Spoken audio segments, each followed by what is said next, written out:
animals in the park. We got our guys to go out and take pictures. Ready when you are. Did somebody have to? All right, welcome everyone. We'll get started with our December committee meeting. Turn it over to Mr. Johnston. Okay, good evening. We take a look at the agenda.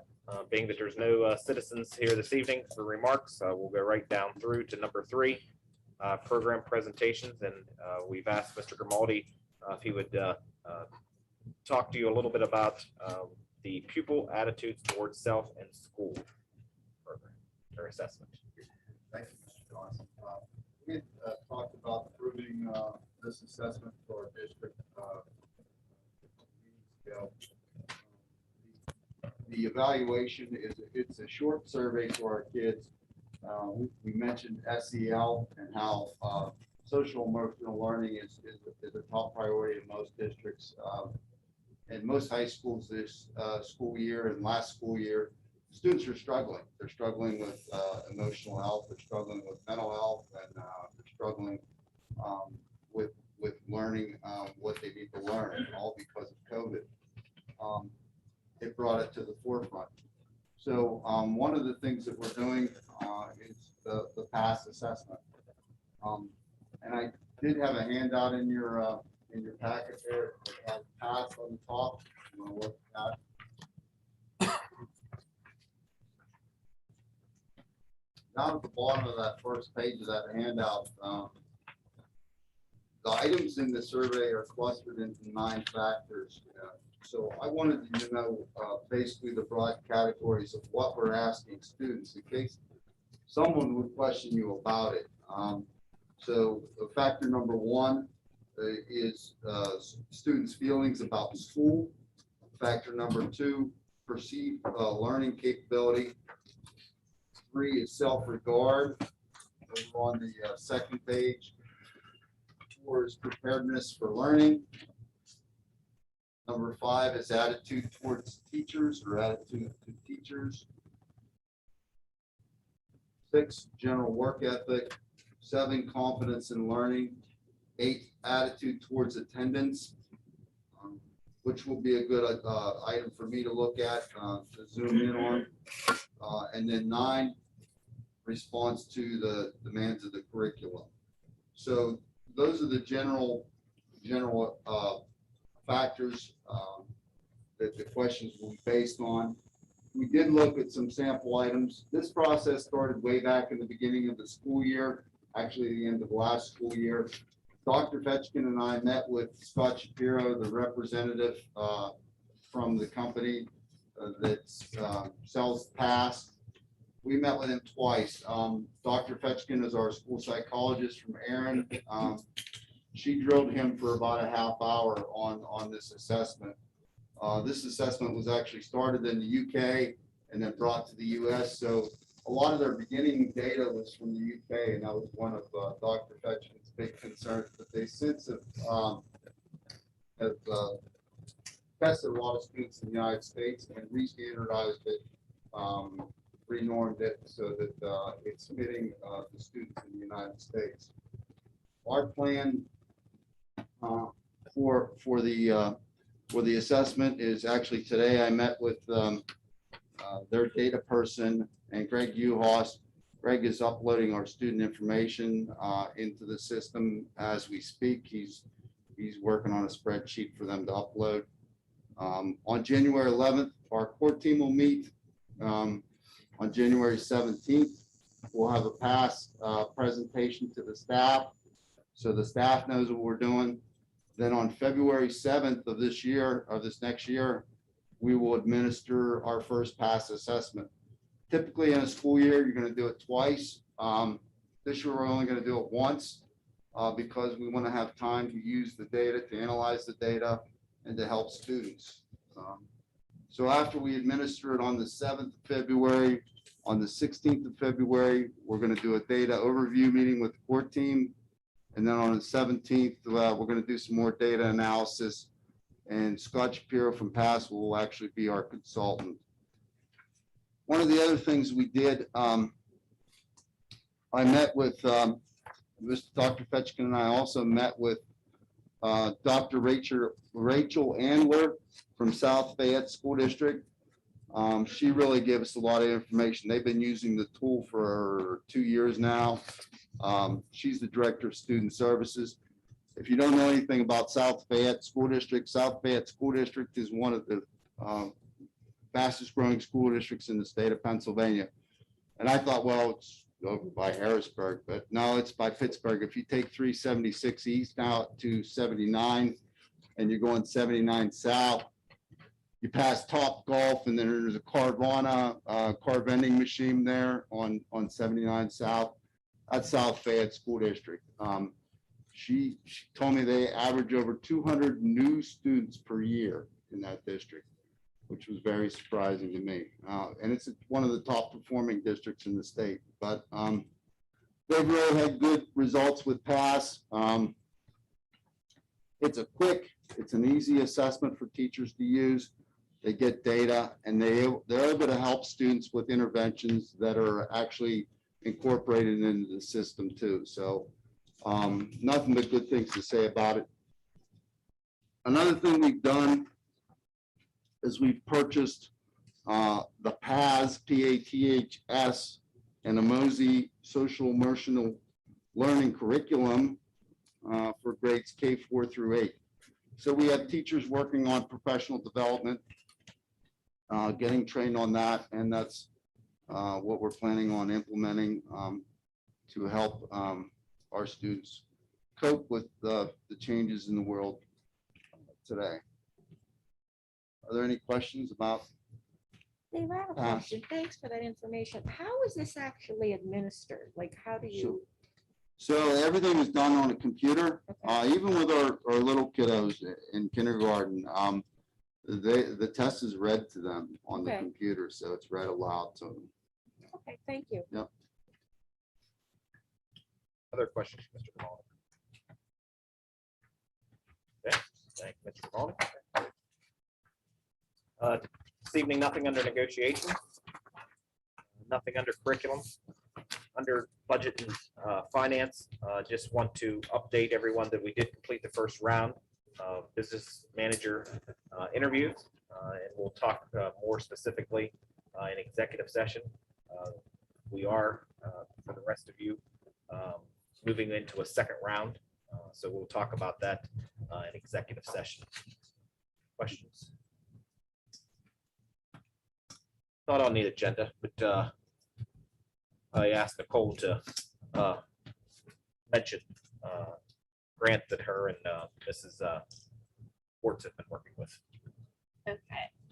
I wanted to let everybody know that Mrs. Wertz, our cafeteria manager, applied for a local grant on behalf of our school district. We will be receiving approximately $1,500 from the Greater Pittsburgh Community Food Bank.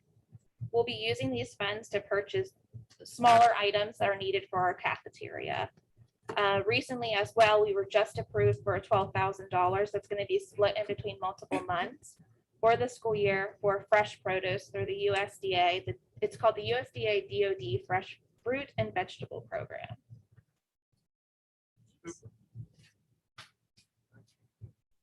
Any other questions related to budget and finance? Okay.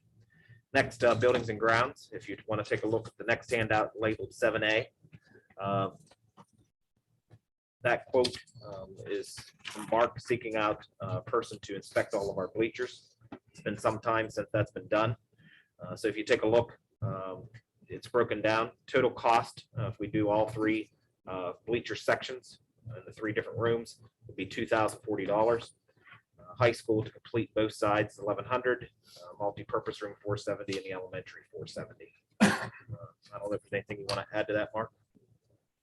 All right now, we are having an issue with one of the bleachers of the high school not wanting to extend the retract on its own. Takes 4 weeks to get out back on a daily basis, so the inspection is pretty timely. It will be some type of repair. But this is just to inspect it though, right? This is just to inspect it. Is this the only quote we got, or? This is not, this is the company that actually installed all these bleachers. This seems expensive just for them to come look at it. We don't do this on a yearly basis. And the repairs, when any of this, if it does need a repair, will any of that be taken into consideration since they did the inspection? I would assume so.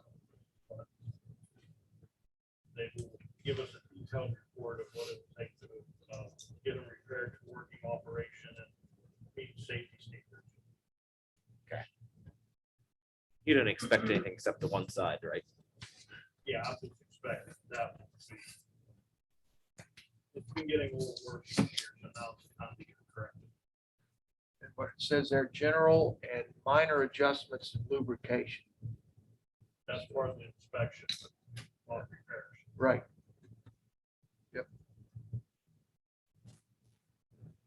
Questions? So we wait and work to get it done. Like, we wait 2 weeks till, or next week, we have this meeting. How soon can they be here? Because you got basketball season obviously coming up right on the corner.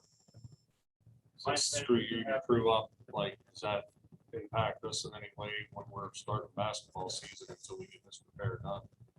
But we can still use the way that we have to, everybody has to work together to do it.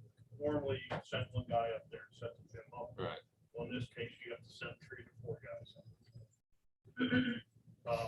My intention is to have the inspection done over Christmas break. And at that point, the first repairs would be to that 7 week. I'm just curious, how often do they need inspected? Is there some kind of a law or something? Or There is March. a standard in place, but it doesn't say that you have to have a certified inspector. You have to have somebody that knows the functionality of them, to know that they are operating safely.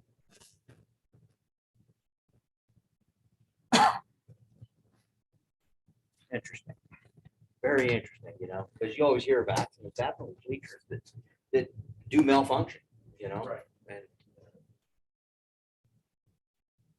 Other questions, comments? Okay.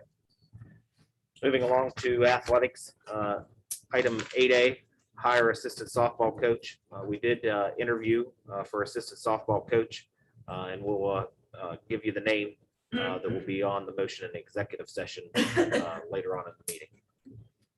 Also, head varsity volleyball coach, just to update everyone that the deadline for that opening is tomorrow at the end of the business day. So I will communicate with the athletic committee at the end of the day tomorrow with any applicants. At this point, we have just one. Any other questions, comments under athletics? Okay. Not moving along to transportation. We do have one driver at this point to have approved as a substitute. Under 10 and 11 and 12. At this point, nothing to share with you and nothing for next week. Moving along to new business, approved substitute. We do have a substitute listed there, Eric Smith, to be approved.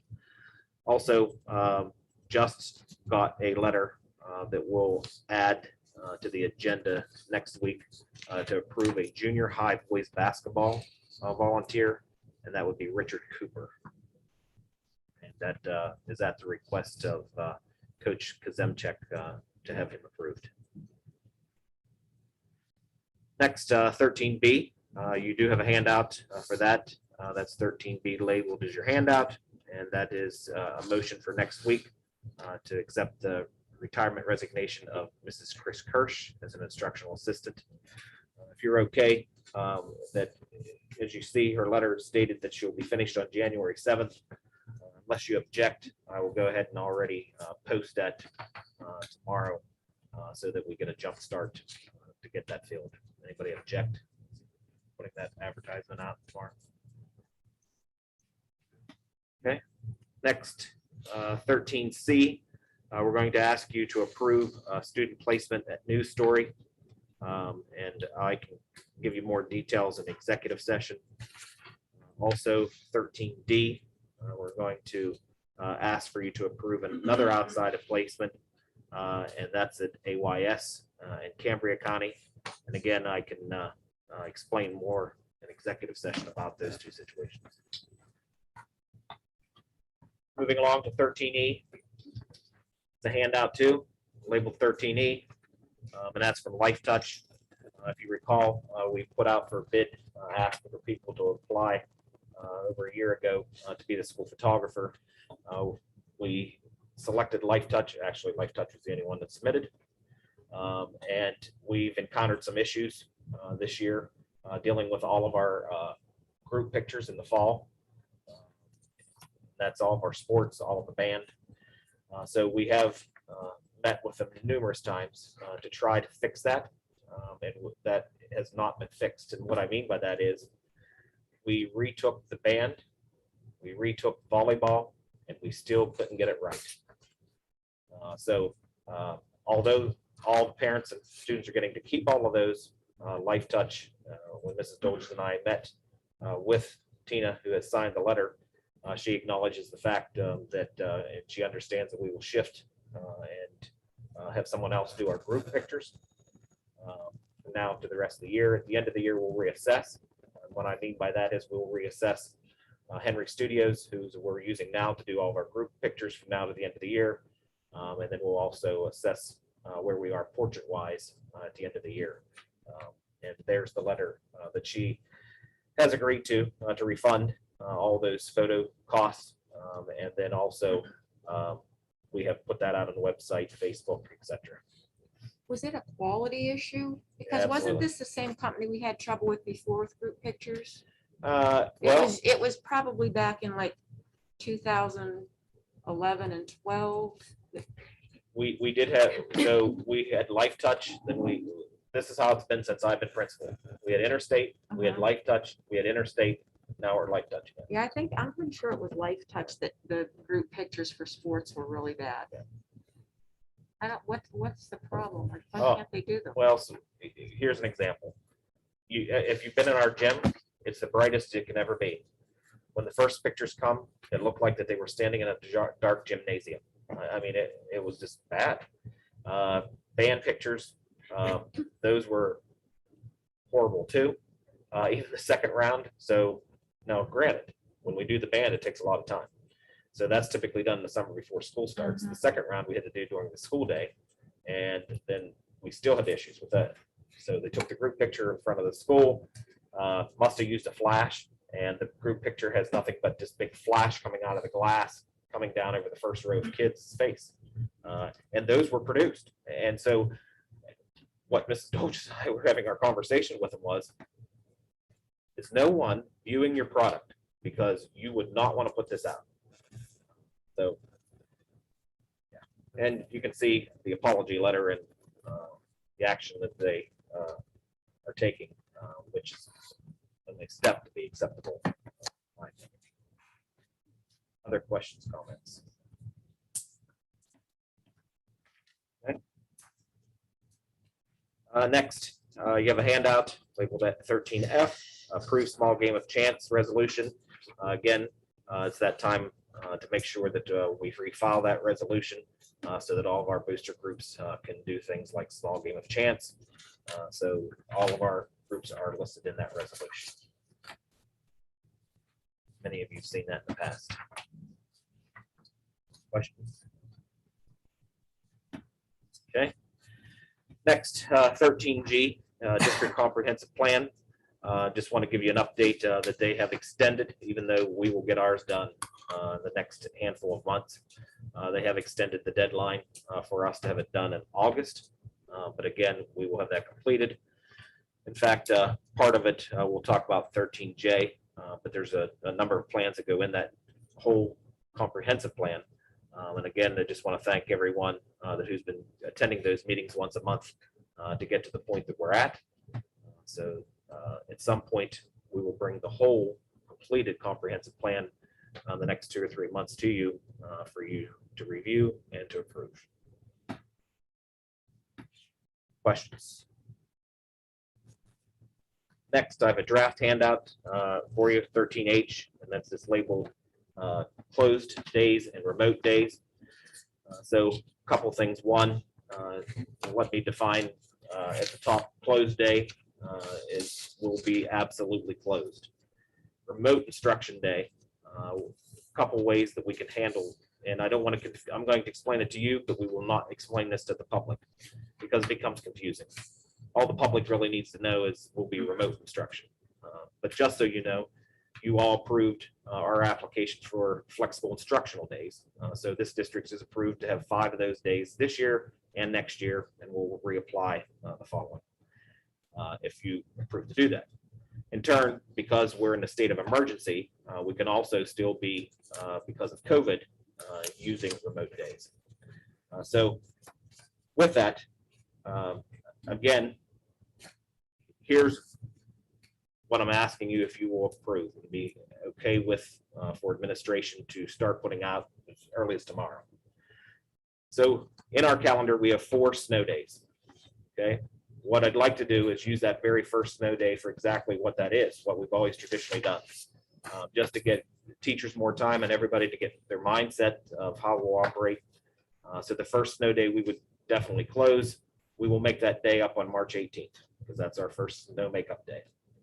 The other 3 days, I'm asking for you to allow administration to save those 3 days simply because I'm telling you, we are in dire straight need of substitutes and staffing. I am just absolutely hoping that we don't have to close, but I'd like to use those 3 days so that if it's a staffing situation, that's what we're going to end up doing, using those 3 other days in the calendar for those types of days. You may say, well, what are we doing with those days if we get to that date and we haven't had to close because of staffing? Well, then we'd be closed. However, if you take a look, so let's go just through the first one. So the first day, our community has road conditions. They're unsafe due to weather. The school will be closed. Makeup day will be the 18th. The second day we encounter road conditions or unsafe to get here, we'll operate remotely. So teachers will be allowed to come if they have an internet access problem into the building. However, otherwise they'll work from any location that they can work remotely. Students then would work remotely. Those days, and I know you may think this is simple, but let me tell you, ask elementary folks when you try to explain all of this, it gets confusing. So any of those additional days that we would have weather conditions, we would use those as remote days. 3, should our school district then ever face the school day where there's a shortage of employees to safely operate during that day, then we would close. And then we would make those up during those 3 days that we already have off in the calendar. We would continue to do the communication. So we'd communicate to the public this way. It's either it's closed or we're working remote. We will not be using, oh, we're closing because of COVID. Oh, we're closing because we're using a flexible instruction day, because that just all becomes too confusing. So it will be either we're closed or we're working remotely.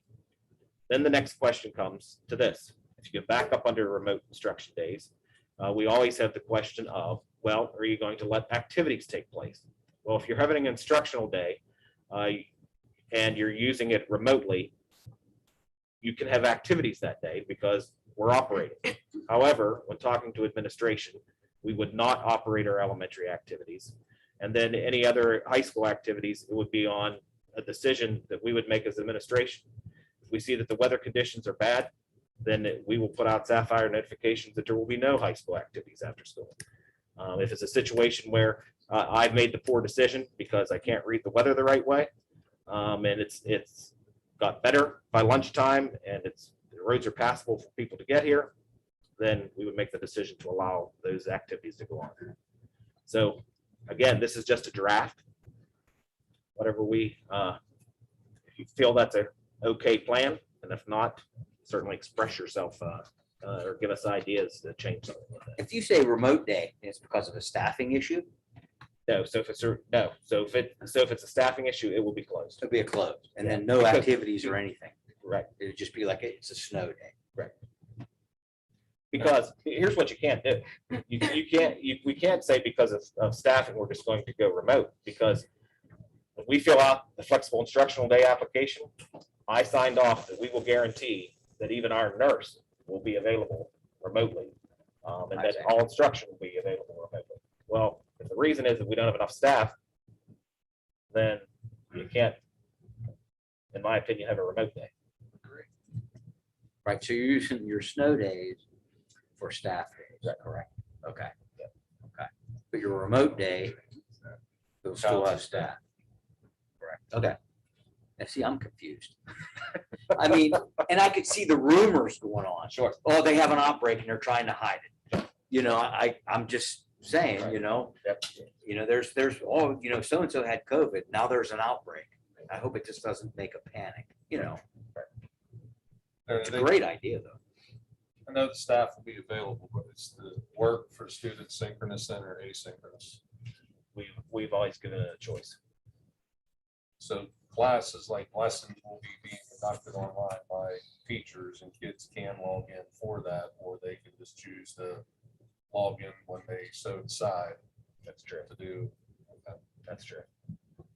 What about, does everybody have connectivity in our district? I mean, is that a problem? Correct. So that's why we're doing the step into this, because we also put in our PIDS application that if we have situations where internet accessibility is a problem, in that application, it says we'll provide the hard copies.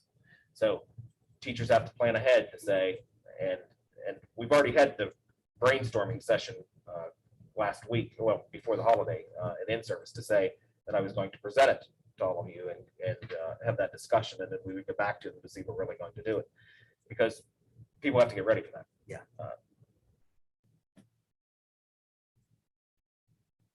Other thoughts? Was it last year there were 5 days or something we applied for, or they allowed us or something? Yes. That's gone. Correct. Well, we're into the new cycle of application where we're approved for 5 days this year and 5 days next year. That's for. And well, that's been in place, and that method has always been in place. It has been in place for the last 5-6 years, even before COVID. So it'd be real simple to say, as far as snow day goes, in the school, you're gonna have one and you're not gonna have any more. Correct. They're gonna be remote learning. Right. So as far as snow days go, they're a thing of the past, Right. kind of, in this Right. day and age. So that's the way to keep it simple. Sure. And then we're just holding those other ones just in case. Correct. Gotcha. Like a water line broke or something. Correct. Yes, gotcha. Okay. Or if you had a big snowstorm and power got knocked out for half the district, Sure. you could then call a snow day, Sure. and then you Yeah, just, if we got into an extreme emergency. then- Yeah. right. You'd still have those days. Excellent.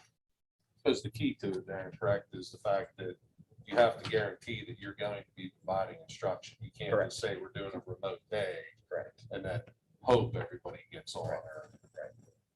One other question. During all this COVID stuff, what percentage of our students do not have? I know you sent out a survey.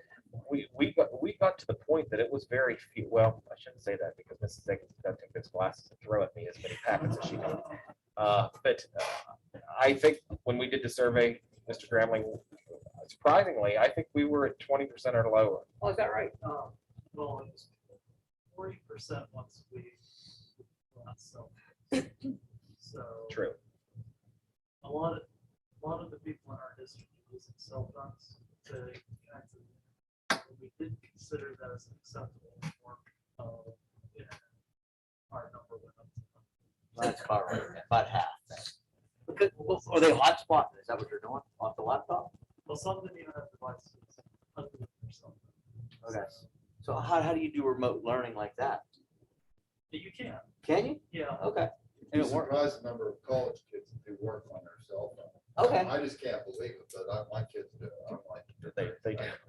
Well, and Okay. explain. It works then, huh? And if you want to take just a couple minutes, Dave, to explain that if a teacher plans ahead, they can actually have it on their Chromebook, work at home, and it'll sync back in when they come in the building. Yeah, one of the biggest changes we were able to do when everybody had their own Chromebook. So before that, as soon as the student logged out, all the data and everything was wiped off the Chromebook. But when they have their own device, we could allow that profile to stay in cache, so they can also locally save files on their Chromebook and bring those home with them. So we've worked with a handful of students, not that many, that, you know, are either passing houses, they can work on files offline. And then they were at school. Okay. So, yeah, if given enough preparation time, the students can plan ahead. And have the files soon. Other questions, thoughts? Not really going to have a board motion, but is everybody okay with that, or someone object to that plan? That'd be great to speak up. Okay.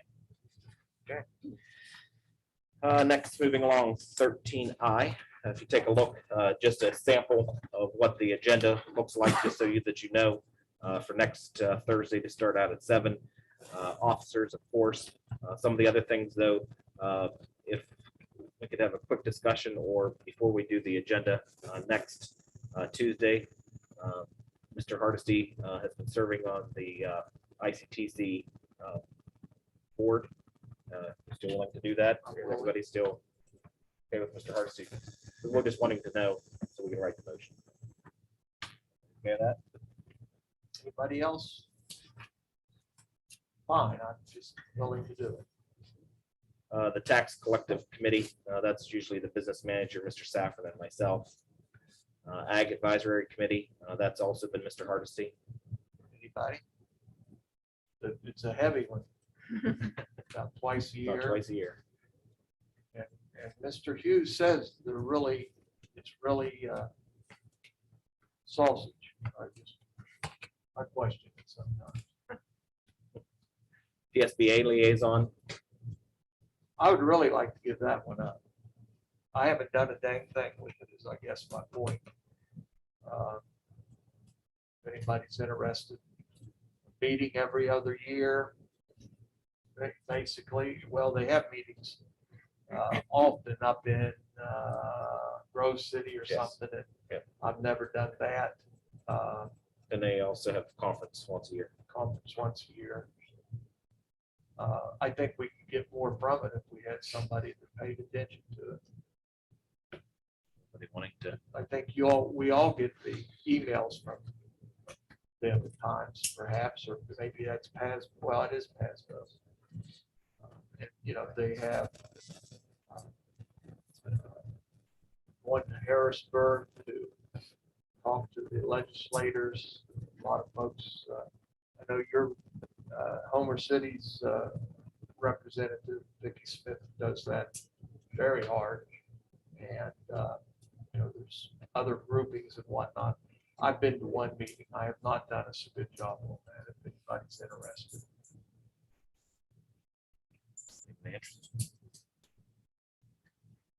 I mean, I'll think about it. I'll talk to you. I'll get some more information. If you just want to let us know by Tuesday morning. Yes.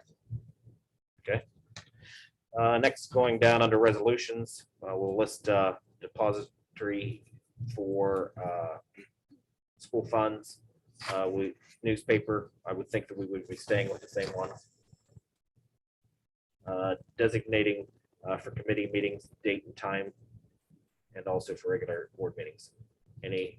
Depository the same, no change there. No, they're looking at you.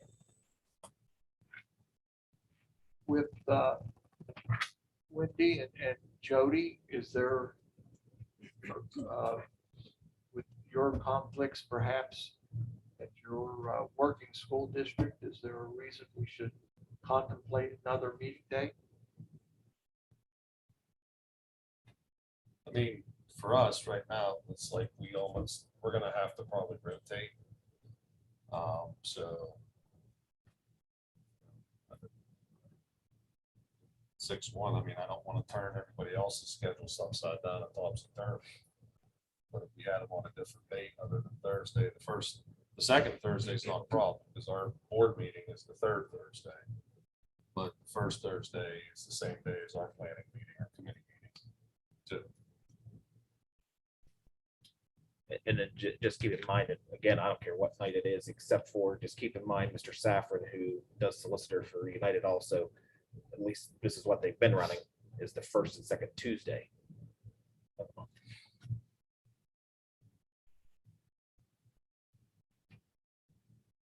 It's totally up to all of you.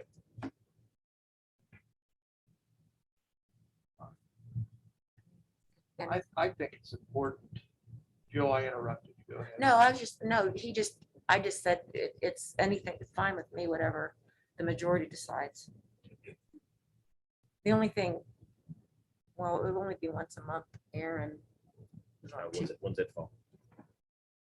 I don't know what They're nights those are. Tuesday nights. And Tuesday night wouldn't work because. I know Mr. that Saffron. Saffron's- That's good then. I'm good with any other night. On Wednesdays, it doesn't matter to me. Friday's probably. We were gonna do a different day, and again, you guys don't need to do it just for me. I mean, I knew what I was getting into when I got into it. But Wednesday would be better for me as far as if Tuesdays are off the market for sure, Mondays are not good nights for me at all. I'm sure there's nobody that wants that meeting on a Friday. I know I don't. I just think it's important to serve our Yeah, it's- citizens that It we is. take part. I mean, I know you're saying that the second meeting's not a problem. That's the voting meeting. That's what we're Right. paid for. But as we know, But most of the decision and discussion of the matters happen at this meeting. Right. Yeah. I understand that. I mean, Wednesdays fit me. You all have to say what your what do schedule you is. think? I'm fine. So here we're to go first and second Wednesdays.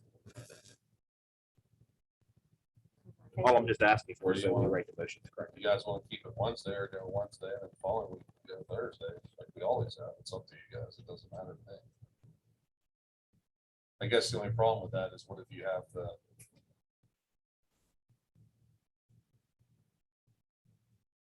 the first Wednesday would have, like, let's say if Thursday was the first, your first Wednesday would be your committee meeting, and then the second Thursday would be the actual next day. Yeah, it's probably better just to keep on the same night.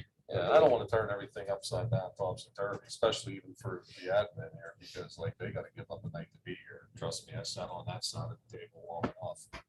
I don't wanna, it causes them some grief. I definitely don't wanna do that. Wednesdays instead of Thursdays conflict with any of you? I'm fine with it too. I would actually suggest Friday. I've been kicking you under the table. You told us you were gonna come. I'm fine with it. Wednesday's good. Okay, so we'll write the motions for Wednesday. Anybody object to that? No. Okay. Moving along to 13J. That's a hefty packet. And that is the draft of special education plans for us. I'm not going to read through that to you tonight. And I'm not going to ask Mrs. Delby to do that either. So just let me summarize what's in there. So summary is of folks that have helped in reviewing the plan. Also indicates the number of students we have in special education. It also indicates all of our special education teachers, the percentage of their caseloads. It also presents every single physical classroom that's used in the district, along with descriptions and everything for special education classrooms. In addition, we have some professional development in there. We still be adding a few more from now till next Thursday. But please, and then the rest, you'll see some narrative sections on some ways in which special education department operates. So that is for your review. And we would have a motion. This is only a section of the comprehensive plan, being the special education plan and I apologize that I'm wasting paper, but this is how the new system prints out of our system. So if I have any complaint that when you try to print a hard copy of it out, it gives you almost a book and a lot of blank spaces. So any questions, comments for either Mr. Delby or me? All right. So that's a vote next week. Yep. So just be a vote to approve the special education plan. Okay. Okay, and just to give everyone else a heads up, and I'll also remind you, next Thursday, we will have the traditional lunch for all the faculty and staff in here during the day on December 22nd. You're certainly welcome to stop in. Last year and again this year, in the past, we've allowed everybody to eat right in this room, but again, this year we won't do that. We'll have all the food in here that faculty, staff can all come in and get it and go right back out. Just because we need all faculty and staff, and I don't want anybody to get That's the 22nd. Yep. First, couple people come in about 10:45 because that's their lunch, and then we end about 1:15. Okay. Any other questions, comments for open session? I do have some items under executive session, the ones that we've talked about, and then I just want to give you a heads up on a couple other things. Any questions for the open session? Okay, then we will move to executive session. Admin, you're free to go if you'd like, or does anybody have any questions for any admin before? Send out the students.